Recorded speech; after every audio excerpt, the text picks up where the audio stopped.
रायगड जिल्ह्यात औद्योगिक क्लस्टर विकास तसंच गृहनिर्माण प्रकल्पांसाठी अनेक वर्षांपासून संपादित करण्यात आलेल्या मात्र अद्याप विकास न झालेल्या जमिनींची फेरतपासणी करण्याचा महत्त्वपूर्ण निर्णय राज्य शासनानं घेतलाय। 15 वर्षांहून अधिक काळ प्रकल्प रखडलेले असल्यास आणि संबंधित जमिनी विनावापर पडून असल्याचं आढळल्यास त्या सरकार जमा करण्याची प्रक्रिया सुरू करण्यात येणार असल्याची माहिती महसूल मंत्री चंद्रशेखर बावनकुळे यांनी दिली। रायगड जिल्हाधिकारी कार्यालयात महसूल विभागाच्या आढावा बैठकीनंतर ते प्रसार माध्यमांशी बोलत होते। बावनकुळे म्हणाले की उद्योग क्लस्टर विकास आणि गृहनिर्माण प्रकल्पांसाठी संपादित करण्यात आलेल्या अनेक जमिनी वर्षानुवर्ष वापरात आलेल्या नाहीत, त्यामुळे अशा प्रकल्पांचा सखोल फेर आढावा घेऊन विकास न झालेल्या जमिनींची स्थिती तपासली जाणार आहे। विनाकारण पडून असलेल्या जमिनी शासनाच्या ताब्यात घेण्याबाबत आवश्यक कायदेशीर प्रक्रिया राबवण्यात येईल। याशिवाय सिडको, नैना आणि इतर विकास प्राधिकरणाकडे असलेल्या शासकीय जमिनींचाही स्वतंत्र आढावा घेतला जाणार आहे। या जमिनींचा अनधिकृत वापर होत असल्यास तो तातडीने थांबवण्याचे निर्देश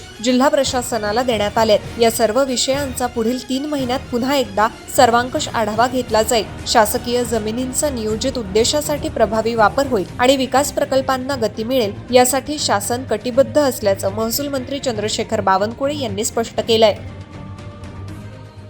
या जिल्ह्यामध्ये मोठ्या प्रमाणावर क्लस्टर करता जमिनी घेतल्या, पण 15 वर्ष होऊनही त्या जमिनी विकसित केल्या नाही। ज्या औद्योगिक प्रयोजनाकरता घेतल्या होत्या, काही क्लस्टर बांधकामाकरता घेतल्या होत्या, पण त्या अजून वापरण्यात आल्या नाही।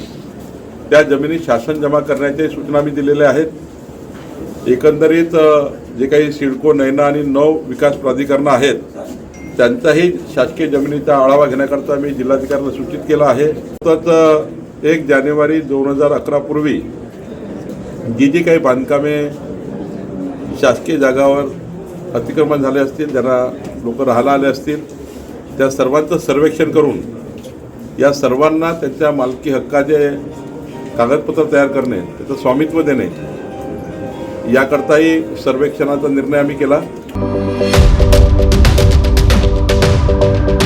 यूट्यूबवर सुद्धा रायगड टाइम्स सर्च करा आणि पहा रायगडच्या कानाकोपऱ्यातील प्रत्येक बित्तम बातमी। आणि हो, लगेच सबस्क्राईब बटनवर क्लिक करायला विसरू नका। रायगड टाइम्स, आपलं चॅनल, आपला आवाज।